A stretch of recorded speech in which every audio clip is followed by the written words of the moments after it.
Saturday night, 7:47 p.m. Manhattan Grand Hotel. Victoria Sterling's manicured fingers grip the $5 million check. Her diamond rings catch the chandelier light as she tears it in half. Then quarters. Then confetti. "Security!" Her voice cuts through the ballroom. "Get this janitor out of my gala before he embarrasses himself further." The paper pieces flutter down onto Marcus Thompson's worn shoes. He doesn't move, doesn't flinch, just watches the destruction of his donation with an expression that unsettles everyone who notices it. He's smiling, because Victoria Sterling just destroyed a check from the man who owns 34% of her company. And she has no idea. Comment your city below, let's see how far this story travels. The charity gala had been running for exactly 2 hours and 43 minutes when Marcus Thompson walked through the grand entrance of the Manhattan Grand Hotel. He paused just inside the doorway, adjusting the collar of his dark suit. The fabric wasn't expensive. The cut wasn't fashionable. He'd bought it at Goodwill 3 years ago for his wife's funeral, and it still fit well enough. "Sir." The security guard stepped forward, hand raised. "Can I see your invitation?" Marcus reached into his jacket pocket and produced the cream-colored envelope. Gold lettering. Sterling Pharmaceuticals, Annual Charity Gala. His name printed clearly at the top. The guard studied it for a long moment, then studied Marcus, then the invitation again. "Wait here, please." Marcus waited. He was good at waiting. 30 years of mopping floors had taught him patience. So had raising a daughter alone. So had watching his wife die slowly in a hospital bed, while doctors explained that the treatment existed, but the funding didn't. The guard returned with a woman in a headset. She took the invitation, examined it, held it up to the light like checking for counterfeit bills. "Mr. Thompson." "That's right. And you're a guest?" "I'm a donor." They exchanged glances. The kind Marcus had seen 1,000 times. The kind that said, "This man doesn't belong here. Look at his clothes. Look at his shoes. Look at his skin." "Follow me, please." She led him through a side entrance rather than the main doors where photographers waited. Marcus noticed. He didn't comment. He'd learned long ago that some battles weren't worth fighting. The ballroom was everything he'd expected. Crystal chandeliers, ice sculptures, women in gowns that cost more than his annual salary, men in tuxedos discussing stock portfolios and golf handicaps, and everywhere the Sterling Pharmaceuticals logo. The company that had developed the treatment his daughter needed. The company he'd invested $847 million in over 5 years. The company that had no idea he existed. "There's a seating area near the service entrance," the woman said, gesturing vaguely toward a corner. "Perhaps you'd be more comfortable." "I'd like to find my table, please. I'm seated at table 7. Table 7 is the donor recognition section. That's for our platinum-level contributors. "I know." She stared at him. "Sir, platinum donors have contributed at least $5 million to tonight's cause." Marcus reached into his jacket and produced a second envelope. This one thicker. He handed it to her. "This is my contribution for tonight. I'd like to present it to Ms. Sterling personally if possible. It's for the Children's Oncology Wing." The woman opened the envelope. Her eyes widened slightly at the check inside, then narrowed with suspicion. "Wait here, Mr. Thompson. I'll need to verify this." She walked away quickly, heels clicking against the marble floor. Marcus stood alone near a pillar, watching the crowd swirl around him like water around a stone. No one acknowledged him. No one offered him champagne. A waiter carrying a tray of hors d'oeuvres walked past without stopping. 7 minutes later she returned, this time with backup. "Mr. Thompson, there seems to be an issue with your contribution." "What kind of issue?" "This check is for $5 million. "That's correct." "From someone named Marcus Thompson." "That's me." "Sir?"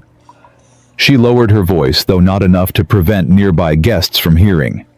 "This check is drawn on Thompson Family Trust. We have no record of any Thompson Family Trust in our donor database. That's because I've never donated under that name before. My previous contributions were anonymous. Previous contributions? Yes. The pediatric research wing, the oncology equipment, the clinical trial funding. I've been contributing to Sterling Pharmaceuticals' charitable arm for 5 years. The woman's expression shifted from suspicious to pitying, the kind of pity reserved for delusional people, for liars who'd been caught. Sir, I'm going to have to ask you to leave. I haven't done anything wrong. You're attempting to pass a fraudulent check at a high-profile charity event. That's fraud. That's criminal.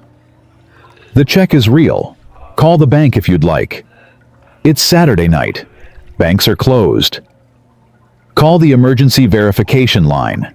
The number's on the back of the check. She didn't even glance at it. Security will escort you out. 2 guards appeared at Marcus's elbows. Large men, professional.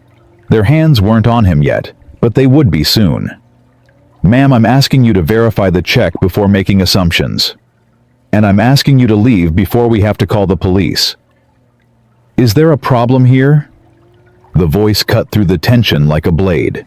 Clear, commanding, accustomed to obedience. Victoria Sterling approached with the confidence of a woman who owned every room she entered. Her gown was emerald green, custom designed, worth more than Marcus's house. Her jewelry sparkled. Her smile didn't. Victoria. The woman with the headset looked relieved. This gentleman was attempting to pass a fraudulent check. We were just escorting him out. Victoria's eyes traveled over Marcus slowly, taking in the Goodwill suit, the scuffed shoes, the gray in his hair, the calluses on his hands. A fraudulent check. $5 million. Obviously fake. Obviously. Victoria extended her hand. Let me see it. The woman handed over the check. Victoria examined it with theatrical scrutiny, turning it over, holding it up to the light. Her diamond rings caught the chandelier glow. Thompson Family Trust, she read aloud. Loud enough for nearby guests to hear. Loud enough for heads to turn. I don't recognize that name. My contributions have been anonymous, Marcus said quietly. I preferred it that way. Anonymous? Victoria's lips curved into a smile that didn't reach her eyes. How convenient. Ms. Sterling, if you just verify. Let me tell you what I see, Mr. Thompson. She stepped closer, still holding his check. I see a man who doesn't belong here. I see clothes from a thrift store. I see shoes that haven't been polished in years. I see someone who probably works in a building like this, but on the other side of the service entrance. Marcus said nothing. And I see a check for $5 million with a name no one has ever heard of, written by a man who looks like he couldn't afford the parking fee to get into this building. Appearances can be deceiving. Can they? Victoria laughed. It was a cold sound. Let me tell you something about appearances, Mr. Thompson. In my world, appearances are everything. They tell us who belongs and who doesn't, who matters and who's invisible. And you're invisible. She raised the check higher. The guests around them had stopped pretending not to watch. This, Victoria announced, her voice carrying across the ballroom, is exactly why we need better security at these events. Some people simply don't know their place. Ms. Sterling, look at him. She gestured at Marcus like he was an exhibit. Look at his clothes, his shoes. Does this look like a man who has $5 million? Does this look like someone who belongs at a platinum donor table? Scattered laughter rippled through the crowd. Cell phones appeared. Someone started filming. The check is real. Marcus said, his voice steady. If you'll just take a moment to verify. Verify what? That you stole a checkbook. That you found someone's financial information and decided to play pretend for an evening. I didn't steal anything. Then where did you get this? She waved the check. Where does a janitor get $5 million? Marcus's jaw tightened almost imperceptibly. How do you know I'm a janitor? Victoria's smile widened. Am I wrong? He didn't answer. He couldn't because she wasn't wrong. He was a janitor. He mopped floors at Lincoln Elementary School 5 days a week. He'd done it for 12 years. But that wasn't the whole story. That was never the whole story. That's what I thought. Victoria turned to her audience, playing to the cameras now. This is a teaching moment, everyone. This is why we can never let our guard down. The moment we show weakness, they exploit it. They, Marcus asked quietly. People who don't belong. People who think they can fake their way into spaces that were never meant for them. People who think a stolen check and a cheap suit can fool us. She held up the check again, making sure every camera could see it. I am so tired of this. Tired of people thinking they can walk into our events, our spaces, our world, and demand to be treated as equals when they haven't earned a single thing. Everyone earns their place differently, Marcus said. Oh, really? Victoria laughed. And what have you earned, Mr. Thompson? What have you contributed to society except mopping floors and apparently stealing checkbooks? Marcus looked at her steadily. I raised a daughter alone after my wife died. I worked 2 jobs for 15 years to give her everything she needed. And when she got sick, I did whatever it took to make sure she had access to the treatment that could save her life. For a moment, something flickered across Victoria's face. Something almost like hesitation. Then it vanished. A touching story. I'm sure you've rehearsed it many times. But touching stories don't make fake checks real. The check is real. Enough. Victoria's patience snapped. I've wasted enough time on this performance. Security, escort this man out. And hold him until police arrive. I want him charged with attempted fraud. The guards moved forward. Their hands closed around Marcus's arms. Wait, Marcus said. Just wait. Let me prove the check is real. How? Call the bank. Call the verification line. It takes 2 minutes. Victoria hesitated. The cameras were still rolling. Her guests were still watching. If she was wrong, but she wasn't wrong. She couldn't be wrong. Look at him. Look at his clothes. Look at his hands. Look at his skin. People like that didn't have $5 million. It was simply impossible. Fine. Victoria's voice dripped with contempt. Let's humiliate you thoroughly. Sarah. A young woman in a black dress hurried forward. Victoria's assistant, by the look of her. Call the number on this check. Let's all watch as this man's lies fall apart. Sarah took the check, pulling out her phone. Marcus watched her dial, his expression unreadable. Hello? Yes, I need to verify a check. Thompson Family Trust. The amount is $5 million. Yes, I'll hold. Silence stretched across the ballroom. Victoria stood with her arms crossed, triumphant smile already in place. The guards maintained their grip on Marcus. The cameras kept recording. What? Sarah's face went pale. Are you sure? Can you repeat that? Victoria's smile faltered slightly. What is it? I need to... Sarah looked at Marcus, then at Victoria, then back at her phone. Can you spell the account holder's name for me? She listened. Her face went from pale to white. Thank you. She ended the call. Her hand was shaking. Well, Victoria demanded, tell everyone how I caught a thief. Sarah looked at her employer with an expression Marcus had seen before. The expression of someone delivering very bad news. The check is real. The words hung in the air like smoke. What? The check is real, Victoria. Thompson Family Trust is a legitimate account. The balance is... She swallowed. The balance is sufficient to cover this check many times over. That's impossible. The bank confirmed it. The check is valid. The account is active. The signatory is Marcus Thompson. Victoria stared at the check in her hand like it had transformed into a snake. Then at Marcus. Then at the crowd of guests, still watching, still recording. There must be some mistake. There's no mistake. Marcus's voice was quiet, calm, almost gentle. I told you the check was real. But you're a janitor. I am. Janitors don't have $5 million. This one does. Victoria's mind raced. There had to be an explanation. Inheritance lottery, some kind of accident settlement? It didn't matter. What mattered was that she'd just publicly humiliated a man who was apparently legitimately wealthy. Well, she forced a smile, attempting to regain control. It seems I owe you an apology, Mr. Thompson. An honest mistake given the circumstances. The circumstances? Your appearance. You have to understand how this looked from my perspective. I understand exactly how it looked from your perspective. Then you understand why I was suspicious. Anyone would have been. Anyone who judges people by their clothes instead of their character. Victoria's smile became strained. Let's not make this into something it isn't. I was protecting my guests from what appeared to be fraud.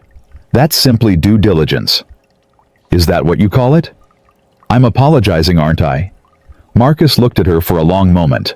The cameras were still recording. The guests were still watching. Sarah still held the check in trembling hands. No, Marcus said finally.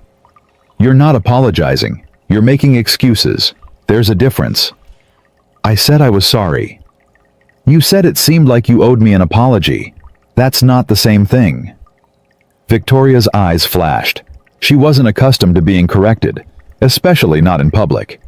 Especially not by someone who looked like Marcus Thompson. Fine. I'm sorry. There. Happy? Not particularly. What do you want from me? I admitted I was wrong. I apologized. What more do you expect?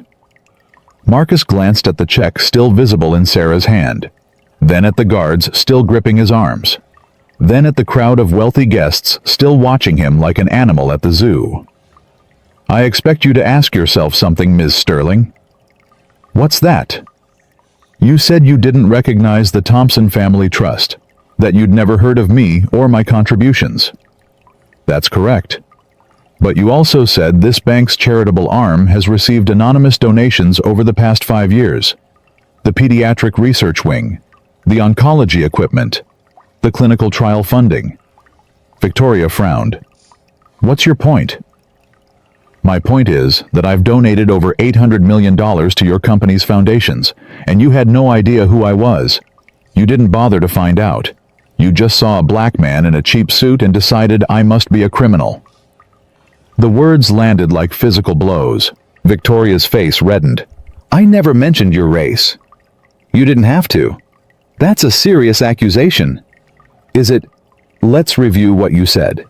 Some people don't know their place. People who don't belong. Our events, our spaces, our world. They exploit weakness. Marcus tilted his head slightly. Who do you think you were talking about, Ms. Sterling? Who do you think they referred to? The ballroom had gone completely silent. Even the waiters had stopped moving. I was talking about fraudsters, Victoria said stiffly. Criminals. People who try to cheat their way into society. And how did you identify me as one of those people? What evidence did you have? My clothes, my shoes. He paused. My skin. This is ridiculous. I'm not going to stand here and be lectured by who, Ms. Sterling? She stopped. Her mouth opened, then closed. Marcus waited. By anyone? She finished lamely. I'm not going to be lectured by anyone. I'm the CEO of a Fortune 500 company. I've built an empire. I've employed thousands of people. I've contributed billions to medical research. And you think you can walk in here and accuse me of judging someone by their appearance instead of their worth. I made a reasonable assumption based on available evidence. The only evidence was what I looked like, and you assumed that meant I was worthless, that I was criminal, that I didn't belong in the same room as you. Victoria's hands clenched at her sides. You're putting words in my mouth. Am I? Marcus looked around the ballroom at the watching faces. You asked what I'd earned, what I'd contributed. You assumed the answer was nothing. Because of how I look. Because of what I wear. Because of the color of my skin. That's not... Let me tell you what I've earned, Ms. Sterling. Marcus's voice was still quiet, but something had shifted in it. Something harder. I've earned every callus on my hands, every gray hair on my head, every sleepless night worrying about my daughter. I've earned the right to walk into any room wearing any clothes and be treated with basic human dignity. He stepped forward slightly. The guards had released him without seeming to realize it. And I've earned something else. Something that affects you directly. Victoria's eyes narrowed. What are you talking about? You said you didn't recognize the Thompson Family Trust, that you'd never heard of my contributions. Because they were anonymous. But you should have known anyway. You're the CEO. You should know who your major investors are. I know all our major investors. Do you? Marcus reached into his jacket pocket. Because I don't think you do. He pulled out a simple white business card. Plain, unassuming, easy to overlook like the man holding it. He placed it on the nearest table. Victoria stared at it without picking it up. What's that supposed to prove? Pick it up. I'm not playing games. It's not a game. Pick up the card. Something in his tone made her reach for it. Her fingers trembled slightly as she lifted the card and read the text. The color drained from her face. That's impossible. You keep using that word. I don't think it means what you think it means. Victoria looked up at him with wide eyes, then down at the card again, then at the check still in Sarah's hand. You can't be... Thompson Family Trust, Marcus said quietly. 34% stakeholder in Sterling Pharmaceuticals, chairman of the investment board, the single largest individual donor to your company's charitable foundations. He let the words sink in. You just tried to have your biggest investor arrested for fraud, after publicly humiliating him, after calling him a thief, after implying he was a criminal because of how he looked. Victoria's mouth moved without producing sound. And you did it on camera. Marcus gestured at the phone still recording. In front of everyone, with multiple live streams broadcasting to thousands of viewers.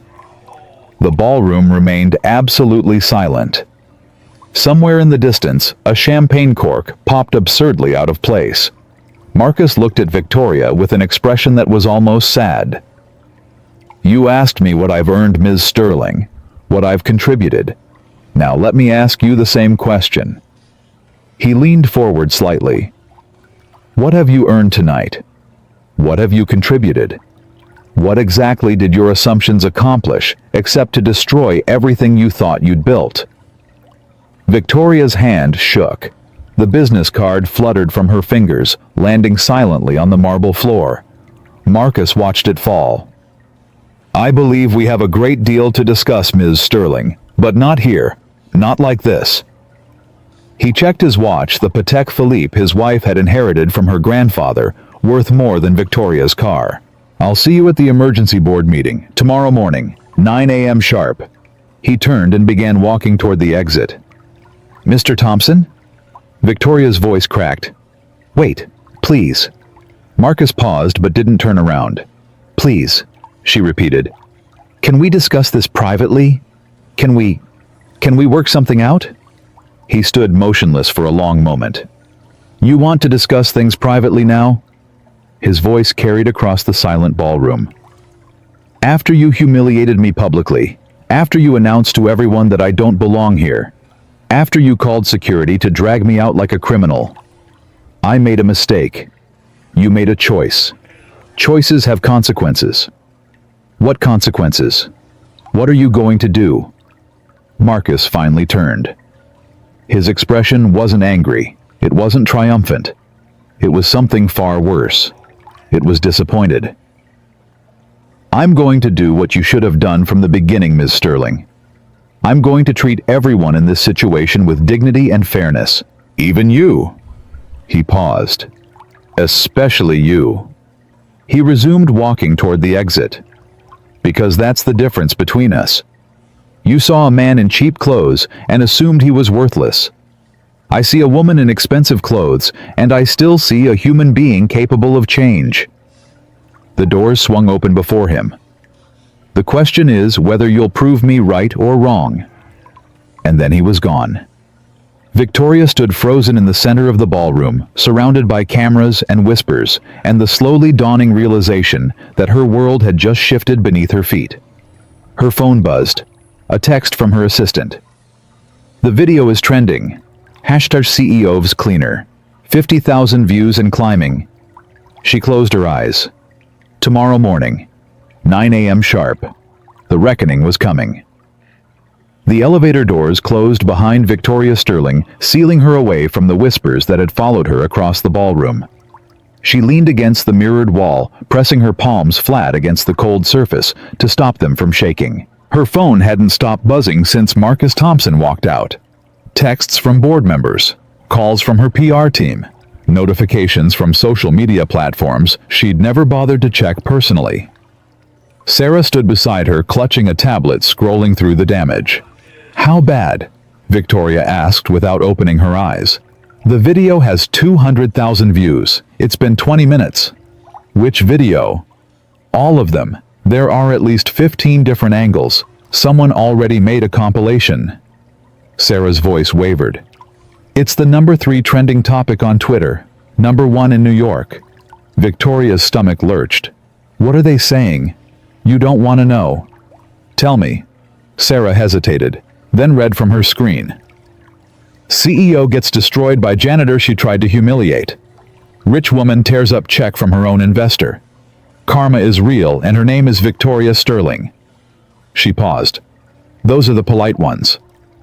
The elevator reached the penthouse floor. Victoria's private suite, reserved for nights when the gala ran late.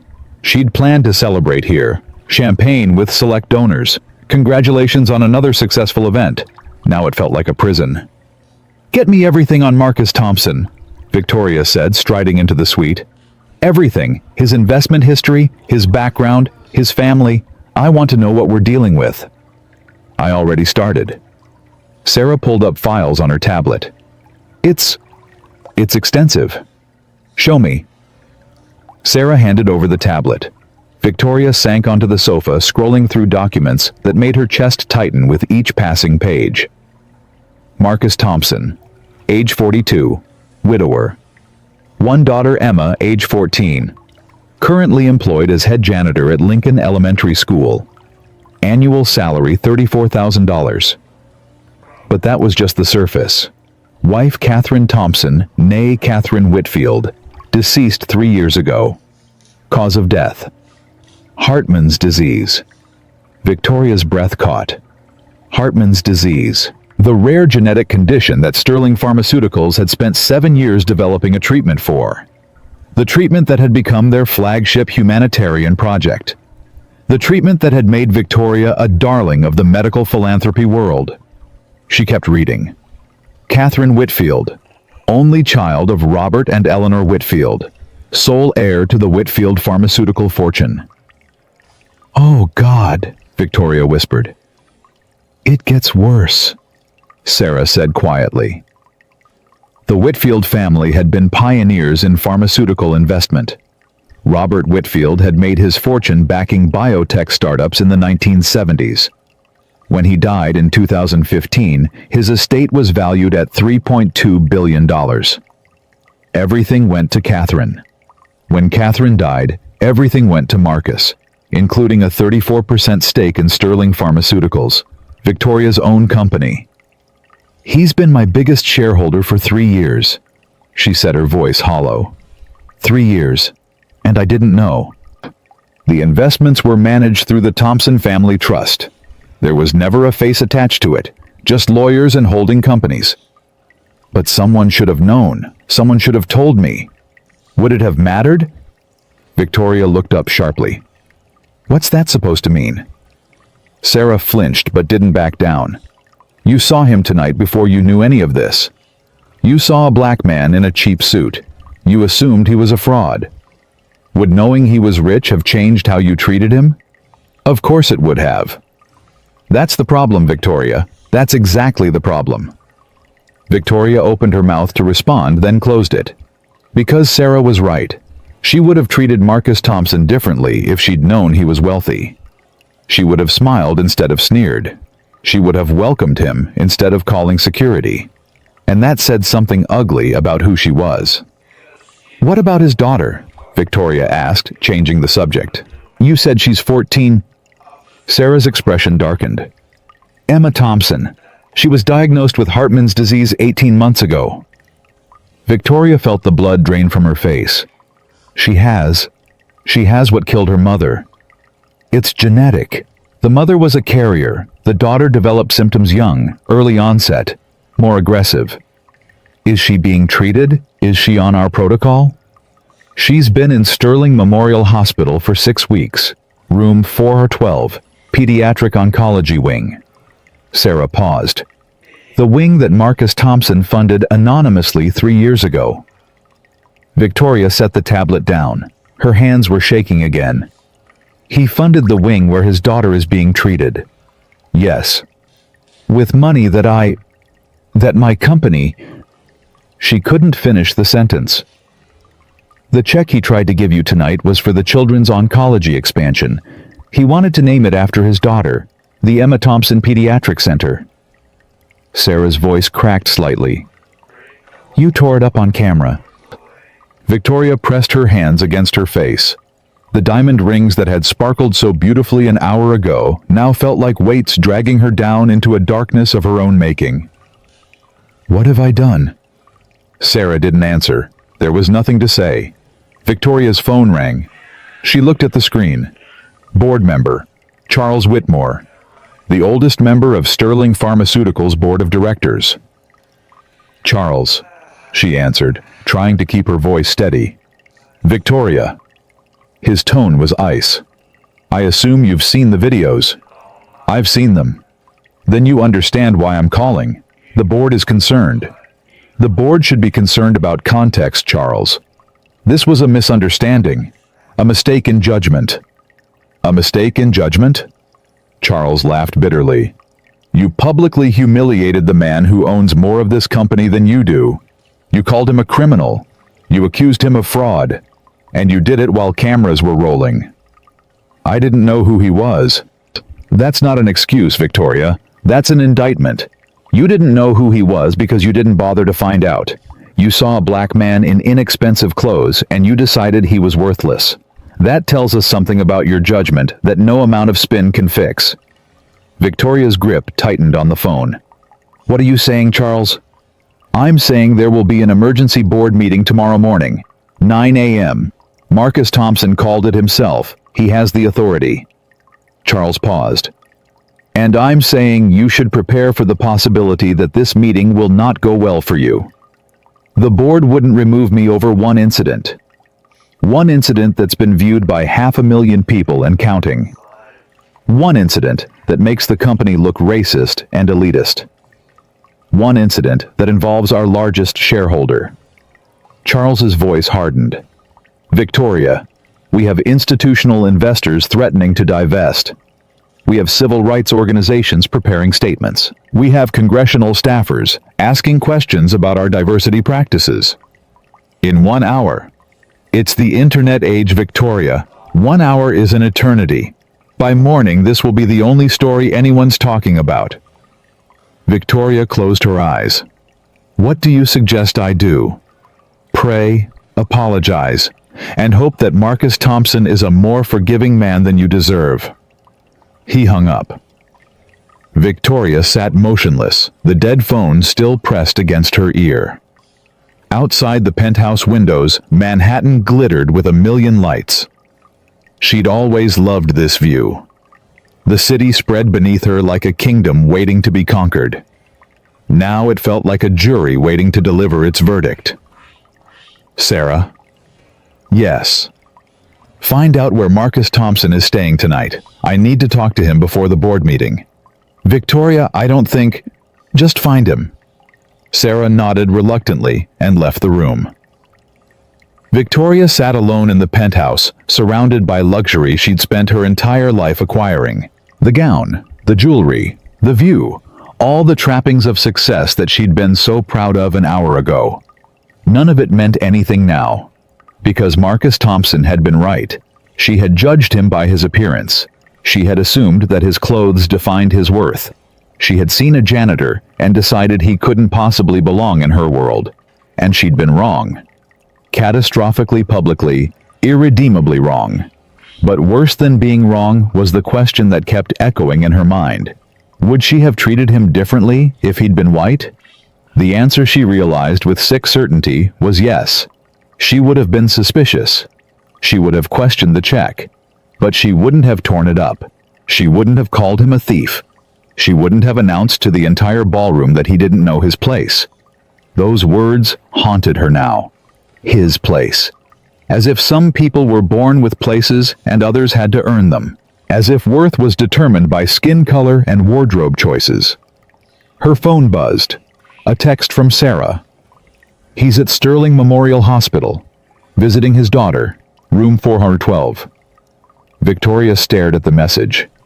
The man she'd humiliated was spending his night at the bedside of a dying child, while she sat in a penthouse feeling sorry for herself. She made a decision. Sarah, have the car brought around. I'm going to the hospital. 20 minutes later, Victoria Sterling walked through the doors of Sterling Memorial Hospital. The building bore her family name, a legacy of generations of philanthropic contributions. Tonight, that name felt like an accusation. She'd changed out of the gala gown into simpler clothes. Pants, a blouse, flat shoes. She'd removed most of the jewelry, keeping only her wedding ring from a marriage that had ended 5 years ago in mutual indifference. The pediatric ward was quiet at this hour. Soft lights, muted voices, the beeping of monitors, and the squeak of rubber-soled shoes on linoleum floors. Room 412 was at the end of the hall. The door was slightly ajar, warm light spilling into the corridor. Victoria paused outside, suddenly uncertain. What was she doing here? What could she possibly say that would undo what she'd done? Then she heard voices from inside. "Dad, you're not telling me what happened." A girl's voice, young but knowing. The voice of someone who'd learned too early that adults kept secrets. "Nothing happened, sweetheart. The gala was fine." Marcus's voice, tired but gentle. The voice of a father protecting his child from hard truths. "Then why are you here? You were supposed to stay for the dinner. You were supposed to meet the researchers." "I decided I'd rather be here with you." "Dad." The girl's voice sharpened. "I'm not stupid. Something happened. I can see it on your face." A pause. Victoria held her breath. "There was a misunderstanding with the CEO." "What kind of misunderstanding?" "She didn't know who I was. She thought the check was fake." "So you explained who you are?" Eventually, the girl's voice rose. "Dad, what did she do?" Marcus didn't answer immediately. When he spoke, his voice was heavy with something Victoria couldn't identify. Disappointment, maybe. Or exhaustion. "She tore up the check, Emma, in front of everyone." Silence. "She tore up $5 million, our donation for the children's wing." "Yes. Because she didn't believe you could be rich. Because she didn't believe someone who looked like me could be rich." Victoria's heart clenched. Hearing her own prejudice described so simply, so matter-of-factly, stripped away every excuse she'd been building in her mind.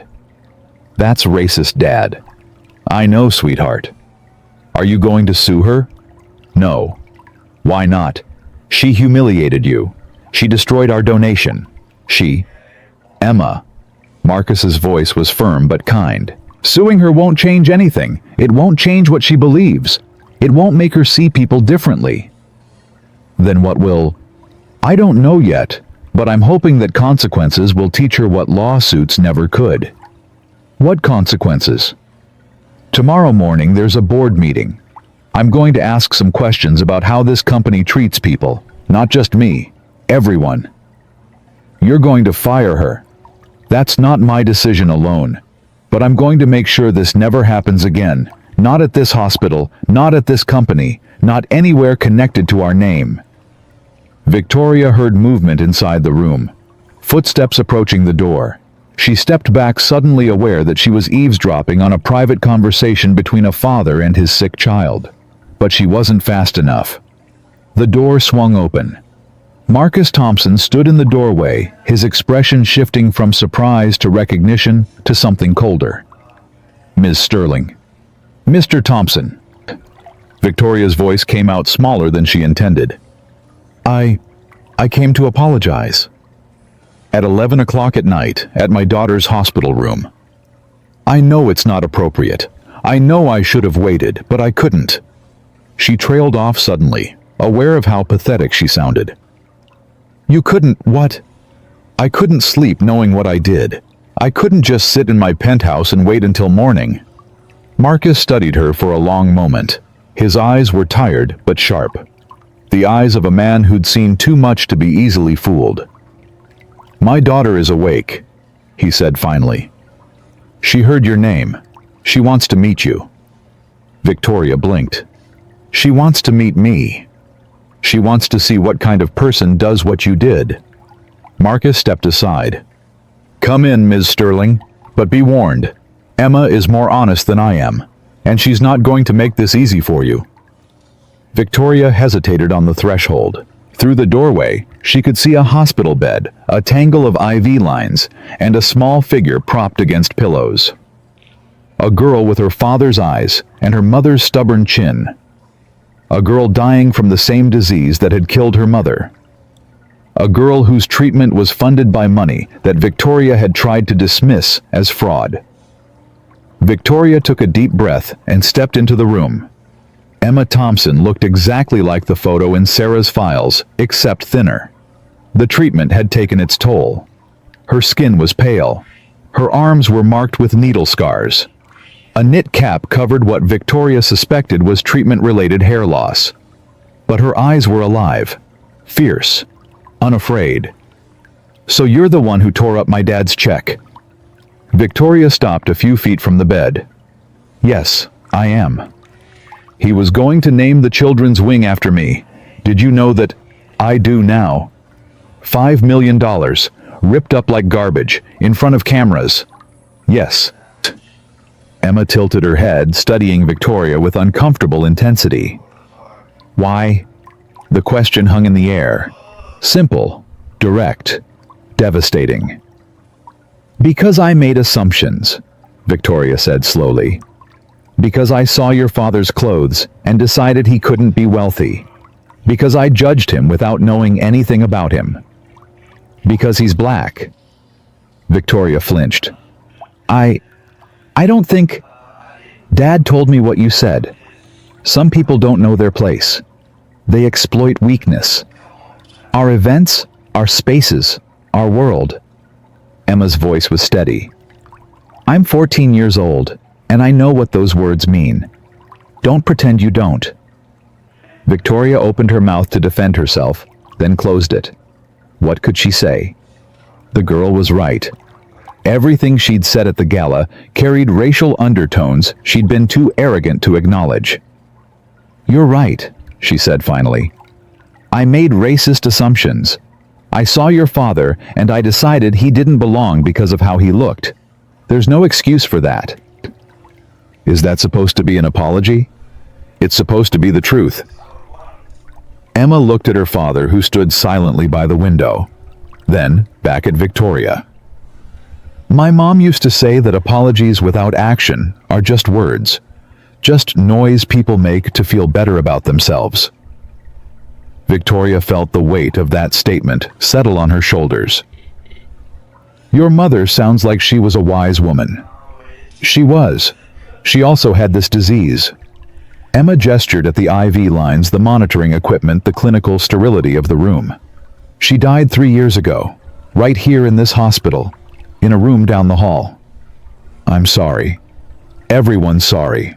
Sorry doesn't cure anything." Emma's voice hardened. "But money does. Research does.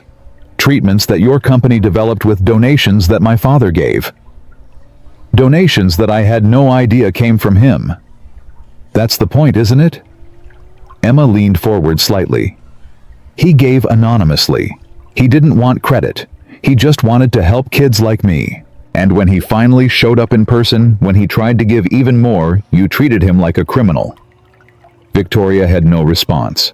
Every word from this dying 14-year-old girl cut deeper than any board meeting ever could. "My father worked as a janitor for 12 years, Emma continued. "Even after he inherited billions. Even after he could have retired and never worked another day. Do you know why? No. Because he wanted to stay connected to real people, regular people, people who don't judge each other by their clothes or their cars or their zip codes." Emma's eyes never left Victoria's face. He wanted to remember what it felt like to be invisible, so he'd never treat anyone else that way. Victoria felt tears building behind her eyes. She blinked them back, knowing she had no right to cry. Not here. Not in front of this girl who had every reason to hate her. "I was wrong," Victoria said, her voice barely a whisper. "I was wrong about everything." "Yes, you were. I don't know how to fix this." "You can't fix it." Emma settled back against her pillows, suddenly looking very tired. "You can't untear the check. You can't unsay the words. You can't make the internet forget what you did." "Then what can I do?" Emma looked at her father again. Something passed between them. A silent conversation that Victoria couldn't read. "You can change," Emma said finally. "Not just apologize. Actually change. Change how you see people. Change how your company treats people. Change everything you thought you knew about who deserves respect." "I don't know if I can do that." "Then you're not really sorry. You're just scared of consequences." The words hit Victoria like a physical blow. Because Emma was right. Everything she'd done tonight, coming to the hospital, finding Marcus standing in this room, all of it was about managing consequences. Saving her job. Protecting her reputation. Not one moment had been about genuinely understanding what she'd done wrong. "You're right," Victoria admitted. "I came here for the wrong reasons." Emma nodded slowly. "At least you're honest about it now. That's something. What would the right reasons be?" "I don't know. Maybe wanting to be a better person. Not because you got caught being a bad one, but because you actually want to change who you are." Victoria looked at this girl, this 14-year-old dying child, and saw more wisdom than she'd encountered in decades of corporate boardrooms. "I don't know who I am anymore," Victoria said quietly. "Tonight showed me something about myself I didn't want to see." "Then look at it anyway." Emma's voice softened slightly. "That's what Dad always says. Look at the ugly parts of yourself. Don't pretend they're not there. Face them. Then decide if that's who you want to be." Marcus stepped forward, touching his daughter's shoulder. "That's enough for tonight, sweetheart. You need rest." "I know, Dad." Emma looked at Victoria one last time. "I don't forgive you. I'm not ready. Maybe I never will be. But I hope you actually try to change. Not for yourself. For everyone else who looks at you and sees power. Show them what power can do when it's used for good instead of judgment." Victoria nodded, not trusting herself to speak. "Good night, Ms. Sterling." Victoria turned and walked toward the door. Behind her, she heard Marcus speaking softly to his daughter, adjusting her blankets, checking her medications. At the doorway, she paused. "Mr. Thompson." He looked up. "I'll see you at the board meeting tomorrow, and I want you to know, whatever you decide, whatever happens, I won't fight it. I'll accept whatever consequences the board determines." Marcus studied her for a long moment. "That's not for you to decide, Ms. Sterling. That's for the people you've hurt, and the people who depend on this company to do the right thing." "I understand. Do you—" He walked toward her, stopping just inside the doorway. "Because here's what I think. I think you've spent your whole life surrounded by people who look like you, think like you, judge like you. And tonight was the first time anyone held up a mirror and showed you what that looks like from the other side. Maybe you're right. I am right. The question is what you do now. Do you shatter the mirror and go back to pretending? Or do you look at yourself honestly and decide to become someone different?" Victoria didn't answer. She didn't have an answer. "Go home, Ms. Sterling. Get some sleep. Tomorrow will be difficult." Victoria nodded and walked away, leaving Marcus Thompson standing in the doorway of his daughter's hospital room. Behind her, the quiet beeping of monitors continued their steady rhythm. The sound of a life hanging in the balance. The sound of consequences measured not in dollars or stock prices, but in breaths and heartbeats. Victoria Sterling walked through the silent halls of the hospital that bore her family name. Past rooms filled with sick children and worried parents. Past nurses working the night shift. Past the memorial wall listing donors who had given their money to save lives. She stopped in front of the wall, scanned the names, found what she was looking for. Anonymous donor. $847 million. Pediatric Research Wing. Oncology equipment. Clinical trial funding. Marcus Thompson. The janitor. The billionaire. The man she had dismissed as worthless. He had given more to this hospital than Victoria's entire family had given in 3 generations, and she had torn up his check on camera. Victoria pressed her hand against the wall, feeling the weight of every name, every donation, every life saved by people who gave without expecting recognition. Tomorrow she would face the board. Tomorrow she would learn her fate. Tomorrow everything might change. But tonight she stood alone in the hospital hallway, finally understanding what Marcus Thompson had known all along. Worth isn't measured by clothes or skin color or the size of someone's bank account. Worth is measured by how you treat people when you think no one is watching. And Victoria Sterling had failed that test spectacularly. The question now was whether she could ever pass it again. Victoria didn't sleep that night. She sat in her penthouse, watching the view count climb. 500,000, 750,000, 1 million. By dawn, the video had been viewed 2 million times and shared across every major news outlet in the country. The headlines were brutal. Sterling Pharmaceuticals CEO caught on camera in racist tirade. Billionaire janitor humiliated by woman who works for him. The $5 million check that exposed corporate America's ugliest secret. Sarah called at 6 a.m. with an update Victoria didn't want to hear.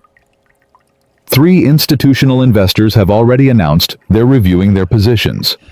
2 civil rights organizations are preparing formal complaints. And CNN wants a statement before the morning shows. "No statement," Victoria said. "Not until after the board meeting." "Victoria, the silence is making it worse. People think you're hiding." "I am hiding. I'm hiding from myself." Victoria stared at her reflection in the darkened window. "What time is it?" 6:15. "The meeting is at 9. "Yes." "Then I have less than 3 hours to figure out who I want to be." She hung up before Sarah could respond. At 8:45 a.m., Victoria Sterling walked into the Sterling Pharmaceuticals headquarters for what might be the last time. The lobby that usually buzzed with respectful greetings fell silent as she passed. Employees who normally smiled and waved suddenly found their phones fascinating. Security guards who had known her for years avoided eye contact. She was already a ghost. They just hadn't buried her yet. The boardroom occupied the entire top floor of the building. Floor-to-ceiling windows overlooked Manhattan. A mahogany table that seated 20. Leather chairs worth more than most people's cars. Victoria had always loved this room. It represented everything she'd achieved. Power, success, control. Today it felt like a courtroom. The board members were already seated when she arrived. Charles Whitmore at the head of the table, his expression carved from stone. Margaret Chen, the longest-serving female board member, refusing to meet Victoria's eyes. David Rothstein, the youngest member, scrolling through his phone with barely concealed disgust. And at the far end of the table, Marcus Thompson. He wore the same simple suit from last night, the same scuffed shoes, the same calm expression that Victoria now understood was not simplicity, but strength. He nodded once as she entered but said nothing. "Please sit down, Victoria," Charles said. His voice held no warmth. We have a great deal to discuss." Victoria took her usual seat, though it no longer felt like hers. The chair that had always represented authority now felt like a defendant's bench. "Before we begin," Charles continued, "I want to establish something clearly. This meeting was called by Mr. Thompson in his capacity as our largest individual shareholder.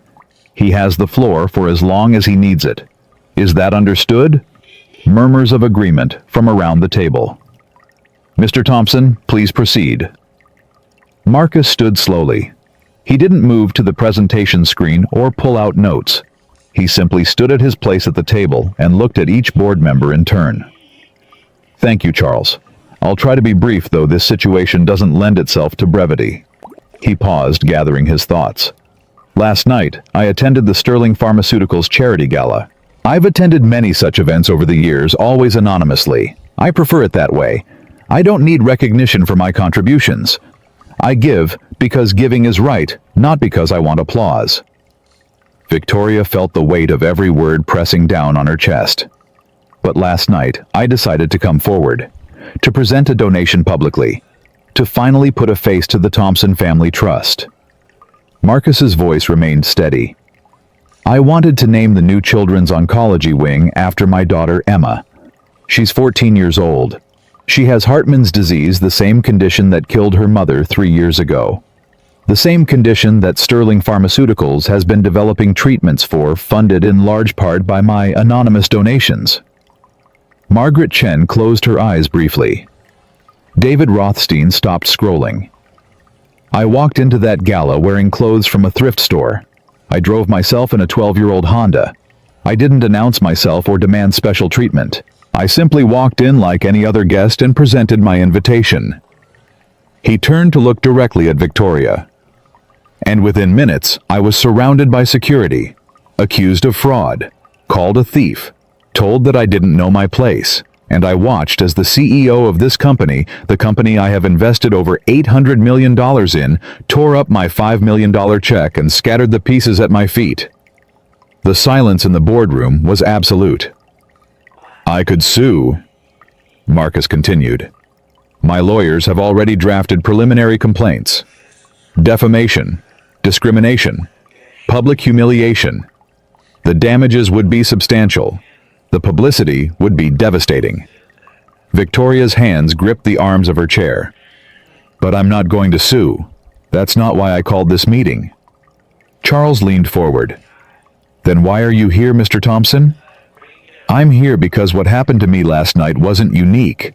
It wasn't a one-time incident. It was a symptom of something much larger, something embedded in the culture of this company and companies like it." Marcus walked slowly around the table, his presence commanding attention without demanding it. "I've been a janitor for 12 years. I clean floors and empty trash cans and scrub toilets. And in those 12 years, I've learned more about how people really think than I ever learned in any boardroom." He stopped behind Victoria's chair. She could feel him there without turning around. "Do you know what I've learned? I've learned that most people treat janitors like furniture. They have conversations in front of us like we don't exist. They make jokes they'd never make if they thought anyone important was listening. They reveal who they really are because they think we don't matter enough to notice." Victoria's throat tightened. "Last night, Ms. Sterling treated me exactly the way thousands of people have treated me over the past 12 years. She saw my clothes and made assumptions. She saw my skin and made judgments. She saw a janitor and decided I was worthless." He moved back to his place at the table. "The difference is that last night there were cameras. Last night the whole world got to see what usually happens in private. And now this company has a choice to make." Charles cleared his throat. "What choice are you proposing, Mr. Thompson?" "Two options. The first is simple. Ms. Sterling resigns immediately. The board issues a public apology. Life goes on more or less as before. The scandal fades. The stock price recovers. Everyone pretends this was an isolated incident involving one bad actor." Victoria's heart hammered in her chest. "And the second option?" Charles asked. Marcus looked at Victoria for a long moment before answering. The second option is harder, much harder, but it's the only one that actually changes anything. He pulled a folder from his jacket pocket and placed it on the table. This is a comprehensive plan for cultural reform at Sterling Pharmaceuticals. New hiring practices, mandatory training programs, independent monitoring systems, community advisory boards, transparent reporting on diversity and inclusion metrics. David Rothstein reached for the folder, flipping through its pages with growing interest. Implementation would cost approximately $50 million over 3 years, Marcus continued. I'm prepared to fund it entirely through the Thompson Family Trust. In exchange, I want 3 things. Name them, Charles said. First, Ms. Sterling stays. Victoria's head snapped up. She stared at Marcus in disbelief. She stays, Marcus repeated, but not as CEO. She steps down to a newly created position, Chief Culture Officer. Her only job for the next 2 years will be implementing these reforms, attending the training sessions, meeting with community leaders, learning what she should have learned long before last night. You want to keep her? Margaret Chen asked, clearly confused. I want to transform her. There's a difference. Marcus turned to face Victoria directly. Firing you would be easy. It would make headlines. It would satisfy the people calling for blood. But it wouldn't change anything. You'd be gone, but the culture that created you would remain. Victoria found her voice. Why? After what I did to you, why would you want me to stay? Because my daughter asked me a question last night after you left the hospital. She asked what would actually make things better, not what would feel satisfying, not what would punish you, what would actually create change. He sat back down, folding his hands on the table. I've thought about it all night, and I realized that the answer isn't revenge, it's redemption. Not for your sake, Ms. Sterling, for everyone who looks at you and sees power, everyone who will watch what happens next and learn from it. Charles looked around the table. And your other 2 conditions. Second, the Children's Oncology Wing will be named the Emma and Catherine Thompson Center. My daughter and my wife, both victims of the disease your company is working to cure. Done, Charles said immediately. And the third, Marcus paused. When he spoke again, his voice was softer. My daughter is running out of time. The standard treatment protocol isn't working as well as hoped. There's an experimental therapy still in trials that might give her a better chance. I want Sterling Pharmaceuticals to expedite her access to that therapy. That's a medical decision, Margaret said carefully. There are protocols, ethical considerations. I'm not asking you to skip the protocols. I'm asking you to prioritize. My daughter has weeks, maybe months. The therapy could give her years. Marcus's composure finally cracked just slightly. I've given this company $800 million. I'm offering $50 million more. I'm not asking for special treatment. I'm asking for hope. The boardroom fell silent again. Victoria watched Marcus's face, seeing for the first time the exhaustion behind his strength, the fear behind his calm, the father behind the investor. I'll make some calls, Margaret said quietly. We'll see what can be done. Thank you. Charles looked at Victoria. You've heard Mr. Thompson's proposal. What do you say? Victoria stood slowly. Her legs felt unsteady, but she forced herself to meet Marcus's eyes. Last night I called you a fraud. I said you didn't know your place. I tore up your check and scattered it at your feet like garbage. Her voice cracked, but she continued. I did those things because I thought I knew who you were based on how you looked. I saw a black man in cheap clothes and decided you were worthless, that you were less than me, that you didn't deserve to be in the same room as me. Tears slid down her cheeks. She didn't wipe them away. I was wrong, not just factually wrong, morally wrong.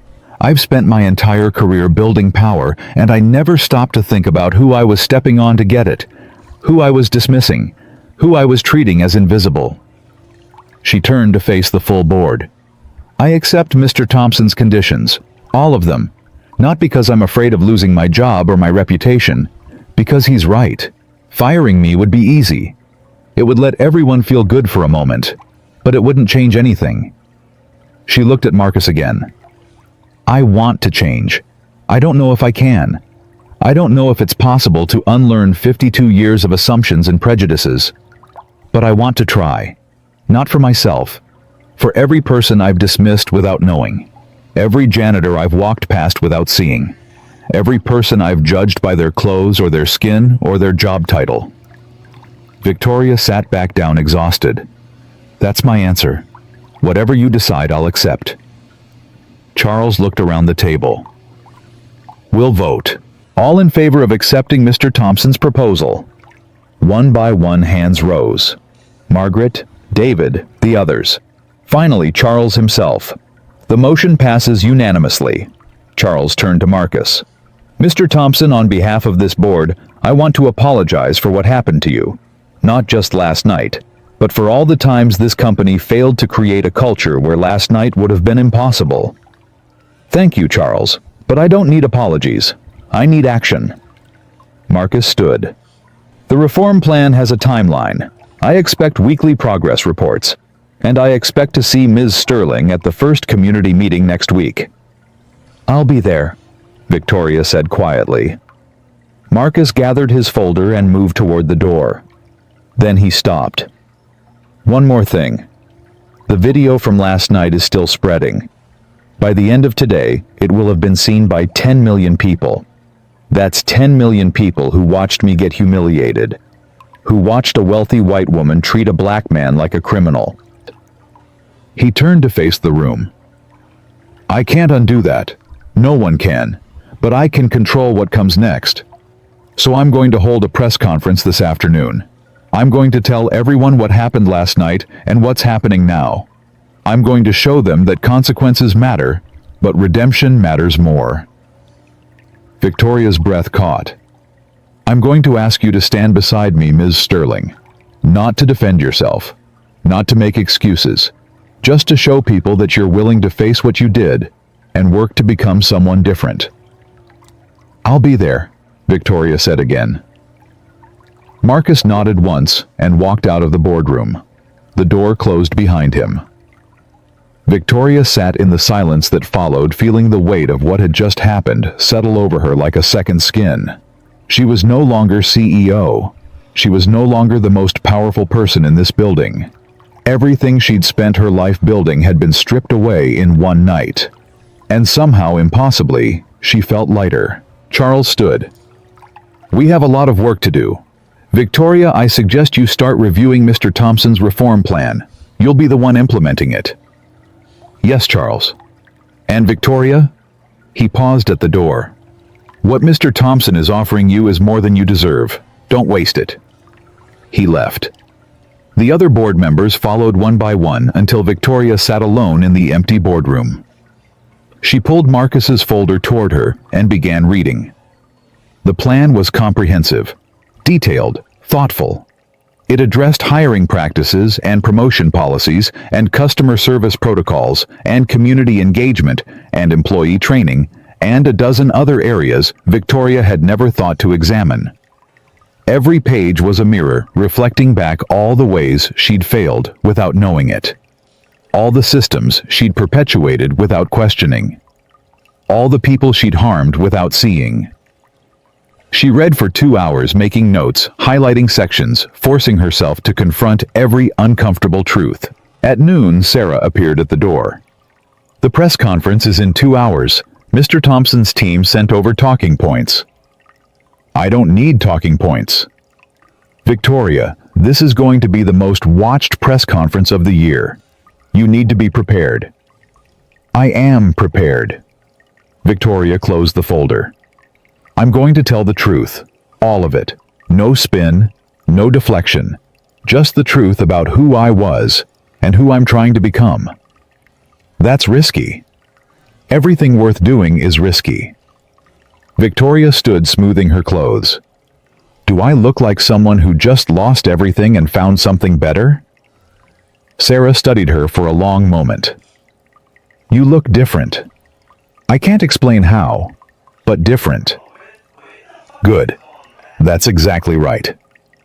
The press conference was held in the hospital lobby in front of the donor wall where Marcus Thompson's anonymous contributions were listed.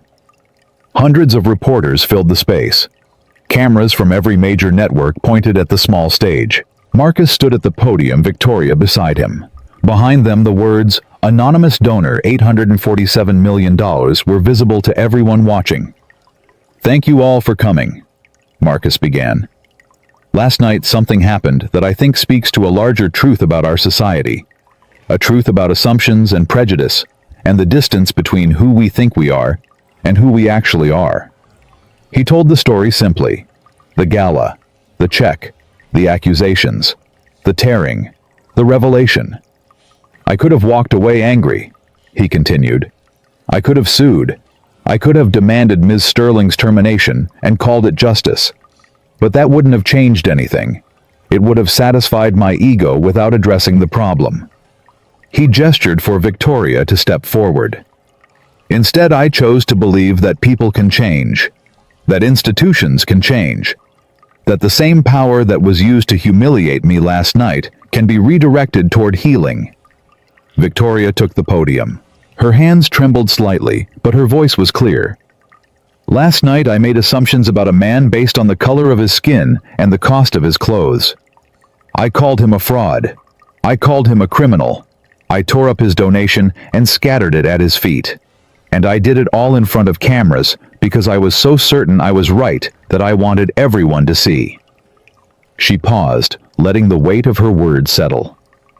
"I was wrong, completely, fundamentally, shamefully wrong. Not just about who Marcus Thompson was, but about who I was. I thought I was someone who judged people fairly. I thought I was someone who saw past surfaces to the person underneath. I thought I was better than the prejudices I grew up with." Tears glistened in her eyes. "I wasn't. I'm not. But I want to be." She turned to look at Marcus. "This man who I treated as worthless has offered me something I don't deserve. A chance to change. Not just to apologize, but to actually become someone different. Someone who sees people instead of assumptions. Someone who asks questions instead of making judgments. Someone who uses power to lift up instead of push down." She faced the cameras again. "I don't know if I can succeed. Change is hard, especially when you're changing beliefs you didn't even know you held. But I'm going to try, not because I'm afraid of consequences. Because Marcus Thompson showed me that redemption matters more than revenge, and I want to prove him right." The questions came fast and sharp after that. Reporters demanding details, accountability timelines. Victoria answered everyone honestly, even when the truth was painful. Especially when the truth was painful. When it was over, she and Marcus stood together as the crowd dispersed. "Thank you," she said quietly, "for giving me a chance I don't deserve." "You're welcome." Marcus looked at her with those calm, assessing eyes. "But don't thank me yet. The real work starts now, and it's going to be harder than anything you've ever done." "I know." "Do you?" Because implementing a reform plan is one thing. Changing who you are is something else entirely. It means looking at yourself honestly every single day. It means admitting when you fail. It means starting over again and again until the change becomes real. "I understand. I hope so." He turned to leave, then paused. "Emma wants to see you again. She has more questions." Victoria's heart clenched. "I'd like that, if she's willing." "She's willing. She doesn't forgive you yet, but she believes people can change." A ghost of a smile crossed his face. She learned that from her mother. He walked away, leaving Victoria standing alone in the hospital lobby. Around her, the normal rhythms of the hospital continued. Doctors rushing between patients, families waiting for news, children in wheelchairs being pushed by volunteer aides. Victoria watched them all, seeing them in a way she never had before, not as obstacles or background noise or people beneath her notice, as human beings, each with their own story, their own worth, their own dignity. It was a small change, invisible to anyone watching. But Victoria felt it like a seismic shift. For the first time in her life, she was actually seeing the world instead of just looking at it. And she understood finally what Marcus Thompson had known all along. Real power wasn't about status or money or position. Real power was about how you treated people when you thought no one was watching. Victoria had failed that test spectacularly, but she had a chance now to take it again. And this time, she was determined to pass. 3 weeks passed. Victoria Sterling learned what it meant to be invisible. She arrived at the Southside Community Center at 7 a.m. on a Tuesday morning, wearing jeans and a simple blouse. No designer labels. No jewelry except her watch. Her hair pulled back in a practical ponytail. The center director, a 63-year-old woman named Dorothy Washington, looked her up and down without smiling. "You're the CEO who tore up that man's check." "Former CEO, yes. And now you're here to learn about diversity." Dorothy's voice dripped with skepticism. "In my community center, where I've been fighting for resources for 30 years while people like you threw galas and congratulated yourselves." Victoria felt the words land like physical blows. "I'm here because Marcus Thompson believes I can change. I'm trying to prove him right. Marcus is a good man, better than most, better than you deserve." Dorothy gestured toward the main room. "The morning program starts in 20 minutes. You'll be helping serve breakfast to seniors. After that, you'll assist with the children's literacy program, then lunch service, then afternoon activities. You'll be here until 6 p.m., same as everyone else." "I understand." "Do you?"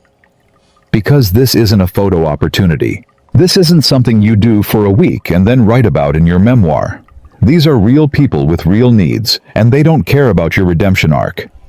Victoria met her eyes steadily. "I know. That's why I'm here." Dorothy studied her for a long moment. "We'll see. Kitchen's through there. Hairnets required." Victoria spent the next 11 hours doing work she'd never imagined herself doing, serving oatmeal to elderly residents who looked through her like she wasn't there, reading picture books to 5-year-olds who squirmed and fidgeted and asked why her voice sounded funny, mopping floors after a child spilled juice across the cafeteria. By the end of the day, her feet ached, her back screamed, her designer watch felt absurd on her wrist. Dorothy found her sitting alone in the empty cafeteria, staring at her blistered hands. "First day's always the hardest." Victoria looked up. "How do you do this every day? How do you keep going when there's so much need and so few resources?" "Because someone has to. Because these people matter even if the rest of the world pretends they don't." Dorothy sat down across from her. "You asked me how I do it. Let me ask you something. Why are you really here?" "I told you, Marcus Thompson."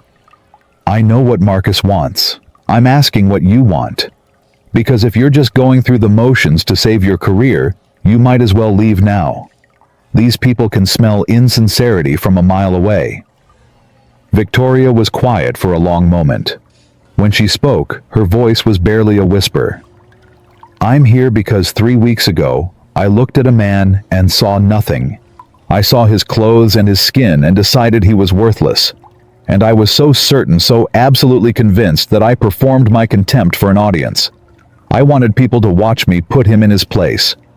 She looked at her blistered hands again. "I'm here because I need to understand how I became that person, and I need to become someone else." Dorothy nodded slowly. "That's a better answer. Still not good enough, but better." What would be good enough? When you stop asking that question, when you stop looking for the finish line and just do the work because it needs doing. Dorothy stood. "Same time tomorrow. And wear better shoes." Victoria returned the next day, and the day after that, and the day after that. She learned to serve food without condescension. She learned to read stories without checking her phone. She learned names and faces and histories. Mrs. Patterson, who'd worked as a nurse for 40 years and now struggled to afford her medications. James Wilson, a 7-year-old who couldn't read, but could solve math problems in his head faster than Victoria could type them into a calculator. Maria Gonzalez, a single mother of 3, who walked 4 miles each day to bring her children to the literacy program. Real people, real lives, real struggles that Victoria had never known existed. And slowly, painfully, something began to shift inside her. 4 weeks into her community service, Marcus Thompson appeared at the center. He found Victoria in the kitchen, elbow deep in dishwater scrubbing pots from the lunch service. "You've been here every day," he said. Victoria looked up startled. "The agreement was 3 days a week, but Dorothy needed help with the extra programming, so I've been coming in whenever I can. I heard. Dorothy called me. She said you've been surprising her. Is that good or bad? She said you actually listen, that you don't talk about yourself or make everything about your journey. You just show up and work." Marcus leaned against the counter. "She also said you cried in the bathroom last week after Mrs. Patterson told you about losing her son to a police shooting." Victoria's hands stilled in the water. "I didn't know anyone saw that." "Dorothy sees everything. It's why she's survived in this work for 30 years. Victoria returned to scrubbing, not trusting herself to speak. "How's Emma?" she finally asked. "The experimental treatment started last week. It's too early to know if it's working, but she's responding better than expected. The doctors are cautiously optimistic." "I'm glad. She asks about you, wants to know if you're actually changing or just pretending." Victoria set down the pot and turned to face him. "What do you tell her?" "I tell her I don't know yet. That change takes time. That actions matter more than words." He paused. "What would you tell her?" Victoria thought about the question seriously before answering. "I'd tell her that 3 weeks ago I didn't understand why any of this mattered. I thought showing up and doing the work was enough. I thought I could check boxes and complete requirements and call it transformation. And now I understand that the work isn't about me at all. It's about Mrs. Patterson and James and Maria and everyone else who comes through these doors. It's about seeing them as people instead of problems to be solved or statistics to be managed." She picked up another pot and began scrubbing. "I'd tell Emma that I'm not pretending, but I'm also not transformed. I'm somewhere in between trying to figure out who I want to be. And I don't know if I'll ever fully get there, but I know I can't go back to who I was." Marcus watched her work in silence for a moment. "Emma wants to see you again. She has something she wants to say." "When?" "Tonight. If you're not too tired." Victoria looked at her wrinkled hands, her stained clothes, her aching body. "I'll be there." That evening, Victoria walked into room 412 of Sterling Memorial Hospital for the second time. Emma Thompson sat propped against pillows, looking thinner than before, but with brighter eyes. "You came. Your father said you wanted to see me. I wanted to ask you something." Emma gestured for Victoria to sit. "My dad says you've been working at the community center every day, even though you only had to go 3 times a week." "That's right." "Why?" Victoria considered the question. "Because I'm learning things I should have learned a long time ago. About people, about myself, about what actually matters." "Like what?" "Like the fact that I spent 52 years thinking I understood the world and I didn't understand anything. I thought success meant power and money and status. I thought I was better than people who had less than me. I thought my achievements made me valuable, and other people's struggles made them weak." Emma listened without interrupting. "I was wrong about all of it. Success isn't about what you accumulate. It's about what you contribute. And I haven't contributed anything real in my entire life. I've just taken and convinced myself I deserved it." "That's pretty harsh." "It's the truth. The community center taught me that. Every person there has overcome more obstacles in a single year than I've faced in my whole life. And they don't complain. They don't feel sorry for themselves. They just keep going, keep fighting, keep showing up for each other. Victoria leaned forward slightly. Your father does that too. He could have retired years ago. He could have lived in a mansion and never worked another day. Instead, he chose to mop floors so he wouldn't forget what real life looks like, so he wouldn't become like me. Emma was quiet for a moment. I was pretty hard on you that first night. You were honest. That's not the same thing. My mom used to say that honesty without compassion is just cruelty. Emma's voice softened. I think I was cruel to you. You were a 14-year-old girl defending your father from someone who had just humiliated him. You had every right to be angry. Maybe, but anger doesn't change anything. Dad taught me that. Emma pulled a folded piece of paper from under her pillow. I wrote you something. It's probably stupid, but I wanted you to have it. Victoria took the paper carefully. Inside was a handwritten letter, the writing shaky but determined. Dear Ms. Sterling, Emma had written, I've been thinking about what you said that night in my hospital room, about not knowing who you are anymore. I think that's actually a good thing. My mom used to say that the most dangerous people are the ones who are certain they're right. She said growth only happens when we're willing to be wrong. Victoria's eyes blurred with tears. I don't forgive you for what you did to my dad. Not yet. Maybe not ever. But I believe you're trying to change, and I think that matters. My dad always says that who we become is more important than who we were. So maybe instead of focusing on the person you used to be, you should focus on the person you want to become. This is the hardest part to write, but I want to say it anyway. Thank you for not giving up. Thank you for showing up at the community center even when you didn't have to. Thank you for trying to be different. That takes courage that I'm not sure I would have.